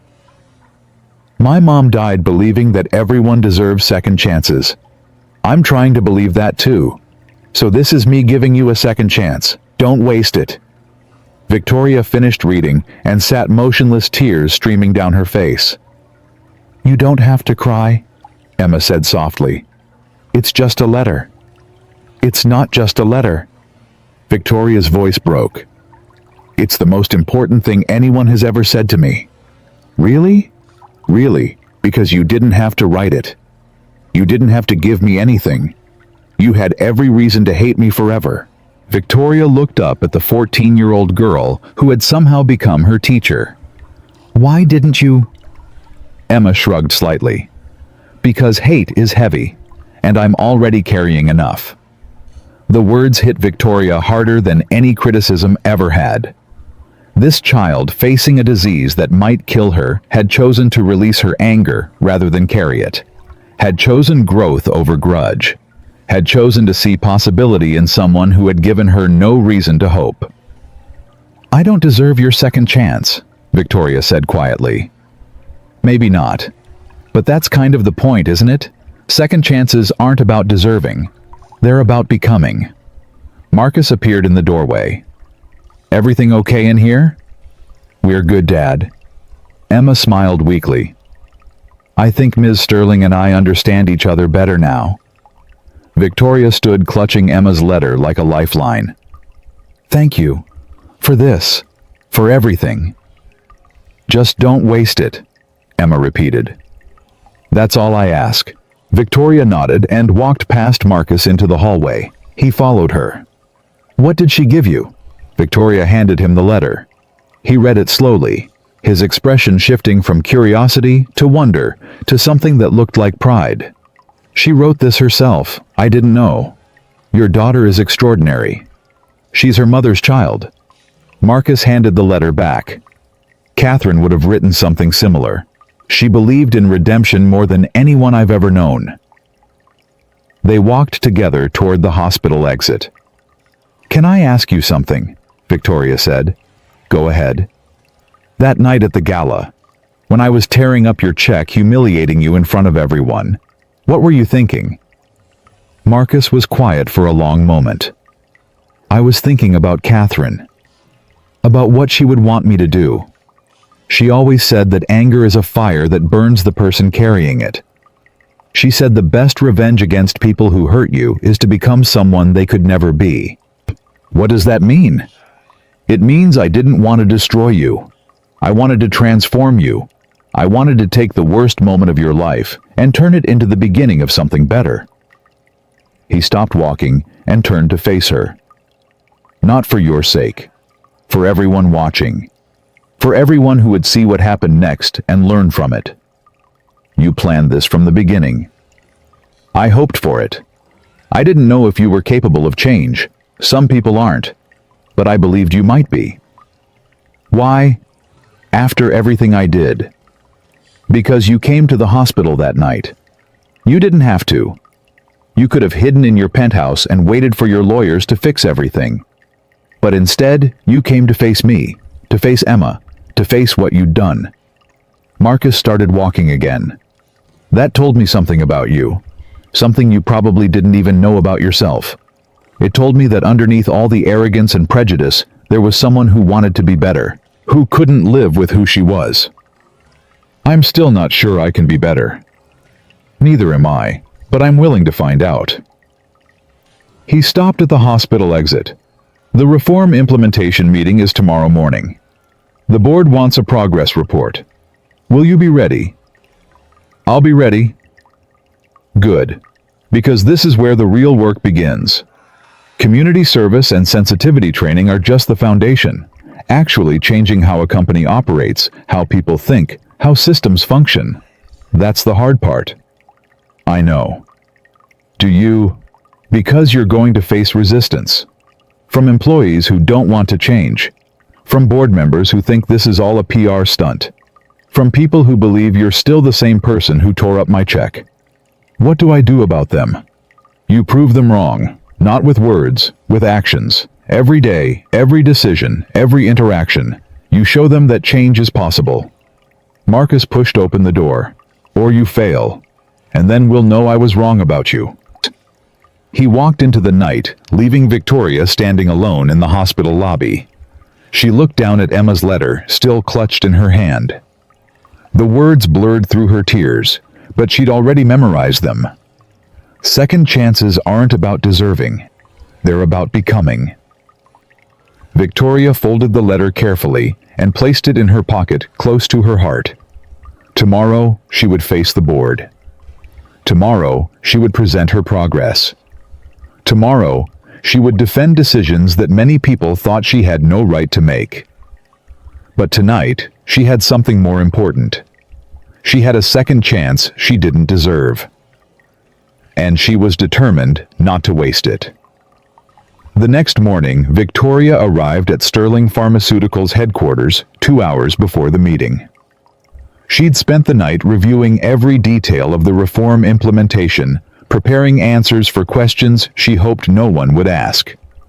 Sarah met her in the lobby. You look different. I feel different. The board is nervous. The stock price dropped another 3% yesterday. Investors are asking questions. What kind of questions? Whether the reforms are worth the cost. Whether you're the right person to implement them. Whether Marcus Thompson's influence is good for the company long term. Victoria nodded. Anything else? Charles Whitmore wants to meet with you privately before the full board session. He said it's urgent. Victoria found Charles in his office standing at the window with his back to the door. You wanted to see me. He turned slowly. His expression was troubled. I've been on this board for 23 years. I've seen CEOs come and go. I've seen scandals and recoveries and everything in between. But I've never seen anything like this. Like what? Like you. The Victoria Sterling I knew 3 weeks ago would never have spent her days at a community center. Would never have served breakfast to seniors or read books to children. Would never have accepted a demotion without fighting it. Maybe you didn't know me as well as you thought. Maybe I didn't. Charles sat down heavily. Or maybe Marcus Thompson is performing some kind of miracle that I don't understand. It's not a miracle, it's a choice. One I make every day. That's what worries me. Victoria frowned. Why? Because choices can be unmade. Because the pressure you're under right now is nothing compared to what's coming. Because eventually, you're going to face a moment where doing the right thing costs you something real, and I need to know you won't fold. What moment? Charles slid a folder across his desk. Read this. Victoria opened it. Inside was a detailed financial analysis projecting the cost of the reform implementation. The numbers were staggering. $50 million is the starting point, Charles said. Full implementation could cost twice that, and some of our major investors are threatening to pull out if we don't abandon the program. Who? Hartley Capital, Meridian Partners. Together they hold 18% of the company. And they want to kill the reforms. They want to kill the reforms, remove Marcus Thompson's influence, and return to business as usual. They've already approached other board members with a counter-proposal. Victoria felt her stomach tighten. What counter-proposal? Reinstate you as CEO. Reduce the reform program to cosmetic changes. Issue a formal apology to Marcus Thompson and offer him a quiet buyout of his shares. They want to erase everything we've started. They want to protect their investment. They don't care about transformation or redemption or cultural change. They care about profit margins and stock prices. Victoria closed the folder. What do you want me to do? I want you to understand what's at stake. If you fight this, you might lose. The board might side with the investors. Everything you've worked for could disappear. And if I don't fight, then you get your old life back, your title, your salary, your power. All you have to do is agree that the reforms were a mistake and promise to return things to normal. Victoria stood and walked to the window. Outside Manhattan sprawled beneath her the same view she'd admired from her penthouse, the same city she'd thought she owned. 3 weeks ago I would have taken that deal without hesitation. And now I have a letter in my pocket from a 14-year-old girl who's fighting for her life. She gave me a second chance that I didn't deserve. She asked me not to waste it. Victoria turned to face Charles. I'm not going to waste it. Not for profit margins, not for stock prices, not for anything. Even if it costs you everything. Especially then. Because if I can be bought, if I can be pressured into abandoning what's right, then nothing I've done in the past 3 weeks means anything. Then Marcus Thompson was wrong about me. Then Emma Thompson's second chance was wasted. She walked toward the door. Tell Hartley Capital and Meridian Partners that the reforms continue. Tell them I'll present a full implementation plan to the board this morning, and tell them that if they want to fight me on this, they're welcome to try. Charles almost smiled. The old Victoria Sterling would never have said that. The old Victoria Sterling is dead. Victoria paused at the doorway. I killed her myself. She walked out without looking back. The board meeting started at 9 a.m. sharp. Victoria presented her progress report with a confidence she didn't entirely feel. The community center work, the sensitivity training sessions, the new hiring protocols already showing results, the customer service reforms reducing complaints by 30%. When she finished, Hartley Capital's representative, a sharp-eyed man named Richard Crane, raised his hand. Ms. Sterling, these reforms are costing this company significant resources. When do we see a return on investment? The return on investment is a company culture that doesn't humiliate customers based on their appearance. A workforce that respects everyone who walks through our doors. A reputation rebuilt on actions rather than press releases. Those are intangibles. I'm asking about numbers. Then here are your numbers. Victoria pulled up a new slide.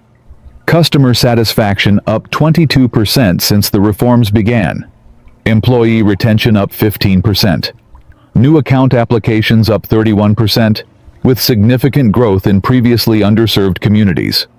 She looked directly at Crane. Those are returns on investment. The question is whether you're willing to invest in doing the right thing or only in doing the profitable thing. In my experience, they're often the same thing. And in my experience, they're often not. Which is why we're having this conversation. Marcus Thompson, seated at the end of the table, spoke for the first time. I have a question for Mr. Crane. The room fell silent.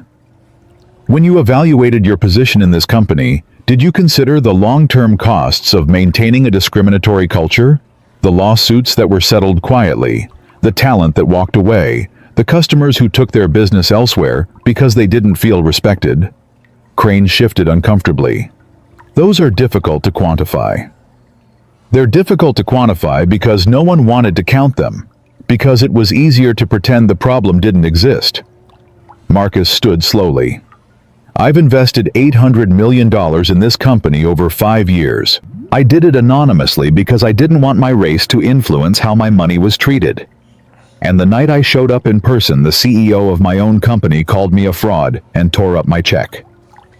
He let the silence stretch. That's the cost of the culture you're defending, Mr. Crane. That's what your profit margins purchased. The question is whether you want to keep paying that price or whether you're willing to invest in something better. The vote was held 30 minutes later. The reforms would continue.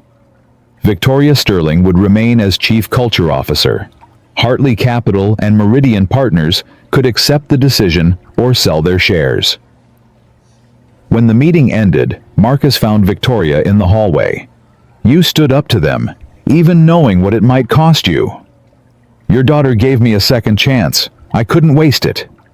Marcus nodded slowly. Catherine used to say that courage isn't the absence of fear.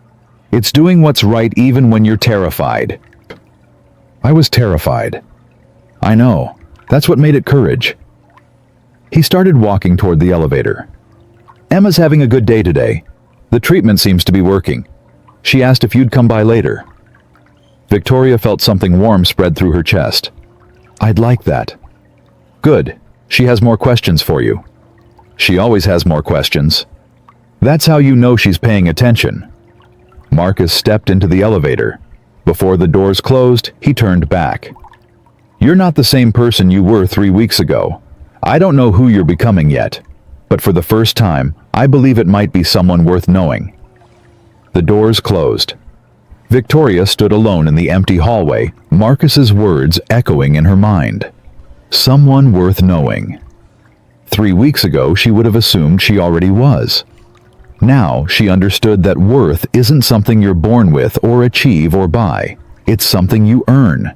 Every day, every choice, every moment you decide to be better than you were before. Victoria reached into her pocket and touched Emma's letter. Second chances aren't about deserving. They're about becoming. She was still becoming. But for the first time, she believed she might actually get there. 6 months had passed since the night Victoria Sterling tore up a $5 million check and changed the course of her life. She stood now in the lobby of Sterling Memorial Hospital, watching workers install the final letters of a sign she never thought she'd see. The Emma and Catherine Thompson Pediatric Center. Gold letters on white marble. A testament to 2 lives, one lost and one fighting, that had somehow redeemed her own. Marcus Thompson stood beside her, his hands in the pockets of the same simple suit he'd worn to the gala, the same scuffed shoes, the same quiet dignity that had survived her worst assumptions and emerged stronger. It's beautiful, Victoria said quietly. It's necessary, Marcus replied. Every child who walks through those doors will know that someone believed they were worth saving, that their life mattered enough to build something permanent. How's Emma today? She's in remission. Victoria turned to look at him, not trusting herself to speak. The doctors confirmed it this morning. 6 months of treatment and the cancer is gone. Not managed, not controlled, gone. Marcus's voice cracked slightly. She's going home next week. Victoria felt tears building behind her eyes. That's wonderful news. It's a miracle. One that wouldn't have happened without this hospital, without this research, without the funding that made it all possible. He paused. Funding that you tried to destroy. The words stung, but Victoria accepted them. She'd earned that reminder. She would carry it forever. I know. Do you really understand how close I came to losing her because of a woman who decided I didn't deserve respect? I understand. The night you tore up that check, Emma was scheduled for her first round of experimental treatment. The treatment that saved her life. If the research had been delayed, if the funding had been disrupted, if any single piece of the puzzle had been missing. He trailed off. Victoria closed her eyes. "I'm sorry. I know that doesn't change anything, but I'm sorry." "You're right. It doesn't change anything." Marcus turned to face her fully. "But what you've done since then does." She opened her eyes. 6 months ago, you were a woman who saw a black man in cheap clothes and decided he was worthless. Today, you're a woman who spends 3 days a week at a community center teaching financial literacy to families who look nothing like you. You've implemented reforms that have changed how hundreds of employees treat thousands of customers. You've faced down investors who wanted to kill everything we've built. You've become someone different. I'm still becoming. We all are. That's the point. Marcus gestured toward the sign being installed above them. Catherine never stopped becoming. Even at the end, even when she knew she was dying, she was still learning, still growing, still trying to be better than she was the day before. She sounds remarkable. She was. She would have liked you. The person you are now, I mean. Not the person you were. Victoria almost smiled. I wouldn't have liked that person either. Then why were you her for so long? The question caught Victoria off guard. She'd spent 6 months examining her actions, her assumptions, her prejudices, but she'd never really asked herself why she'd become someone she now despised. I think I was afraid. Of what? Of being seen as weak, of being dismissed the way I dismissed others, of losing the power I'd spent my whole life building. Victoria shook her head slowly. I thought if I was hard enough, cold enough, judgmental enough, no one could ever hurt me. No one could ever look down on me the way I looked down on them. And now I understand that the walls I built to protect myself were actually a prison. I was so busy defending myself from imaginary threats that I couldn't see the real damage I was doing, to others, to myself. Marcus nodded slowly. Catherine said something similar once. She said that fear makes us small. It makes us cruel. The only way to grow is to let go of the fear and trust that we'll survive whatever comes. Did she survive? No, but she died without regret. She died knowing she'd lived fully loved completely and left the world better than she found it. He paused. Can you say the same? Victoria thought about the question seriously. Not yet, but I'm working toward it. That's all any of us can do. The workers finished installing the sign. Emma and Catherine Thompson Pediatric Center. The letters gleamed in the morning light, a permanent reminder of what love and loss and redemption could build. There's a dedication ceremony next week, Marcus said. Emma wants to speak. She's been writing her speech for a month. I'd like to be there, if that's appropriate. It's appropriate. You're part of this story now, whether you wanted to be or not. I never wanted to be, but I'm grateful that I am. Marcus pulled a small envelope from his pocket. Emma asked me to give you this. She said you'd understand. Victoria took the envelope. Inside was a single photograph. Emma standing in her hospital room, thin but smiling, holding a handwritten sign that read, Second chances aren't about deserving. They're about becoming. Thank you for not wasting yours. Victoria's hands trembled. I don't deserve this. No, you don't. But that's what makes it meaningful. Marcus started walking toward the hospital entrance. Come on, Emma's been asking about you all morning. She wants to show you something. They rode the elevator to the 4th floor in silence. Victoria clutched Emma's photograph like a talisman proof that transformation was possible, even when it seemed impossible. Room 412 looked different now. The medical equipment had been removed. The IV stands were gone. In their place were flowers and cards and balloons celebrating 6 months of survival. Emma sat cross-legged on her bed, her hair growing back in soft curls.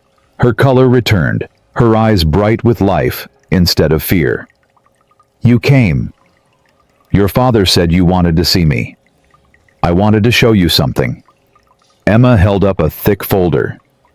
I've been collecting these for months. Every letter, every email, every message from people who watched what happened at the gala and were inspired to change something in their own lives. Victoria sat down in the chair beside the bed. How many are there? Thousands, from all over the world. People who saw the video and realized they'd been making the same assumptions you made. People who looked at their own prejudices and decided to do something about them. Emma opened the folder and pulled out a letter at random. This one's from a teacher in Ohio. She says she watched the video and realized she'd been treating her black students differently than her white students. Not consciously, but consistently. She's completely changed how she approaches her classroom. She pulled out another letter. This one's from a bank manager in Texas. He says he saw what happened to my dad and felt sick because he'd done similar things. Not as extreme, but similar.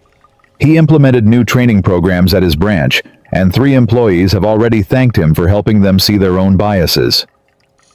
Letter after letter, story after story. A ripple effect spreading across the country and beyond.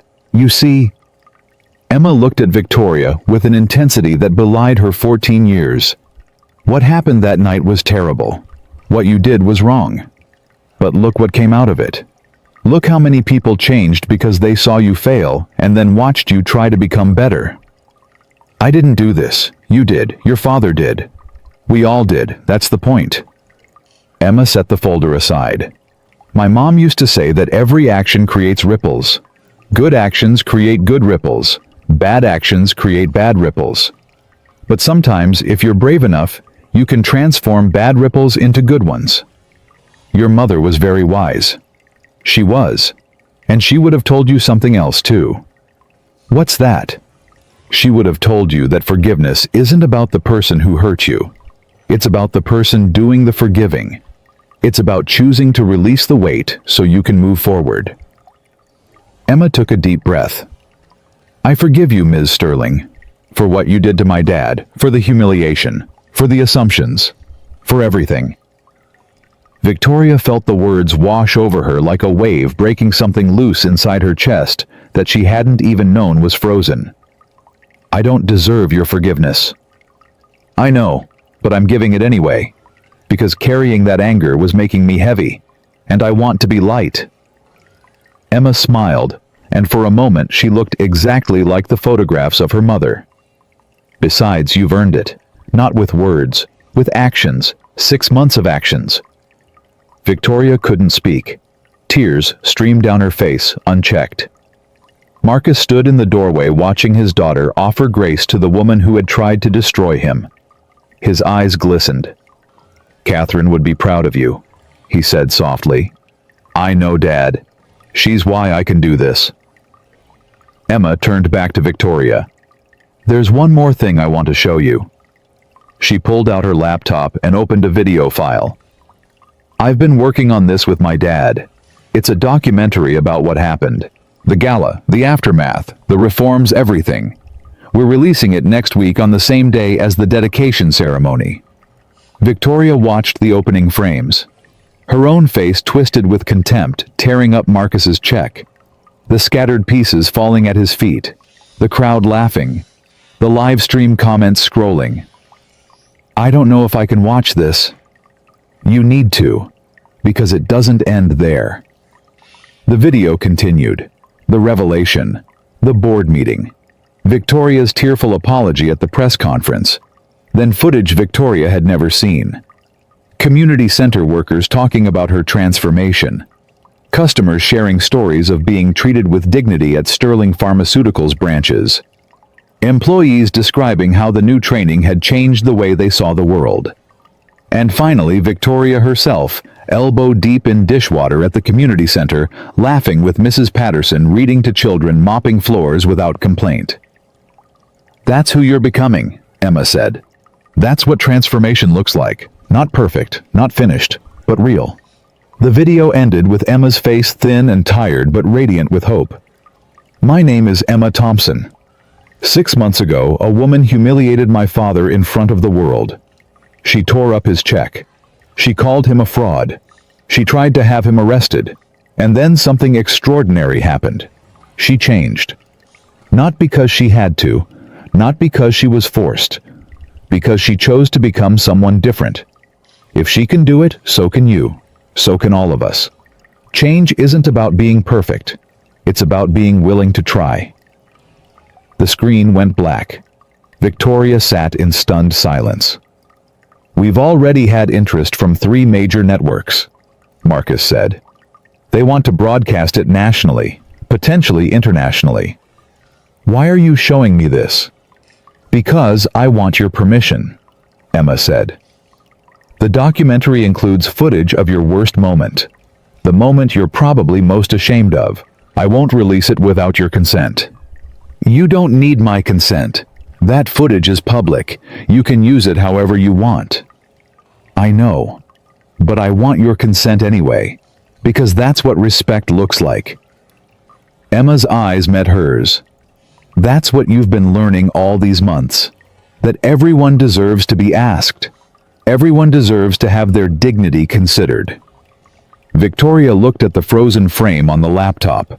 Her own face twisted with ugly assumptions captured forever in digital clarity. "Release it." "Are you sure?" "Yes. Because that person existed. I can't pretend she didn't.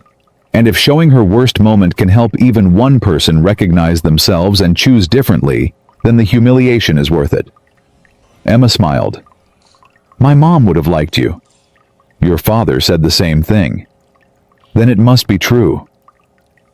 The dedication ceremony took place on a bright Saturday morning 1 week later. Hundreds of people gathered in the hospital lobby beneath the gold letters spelling out Emma and Catherine Thompson Pediatric Center.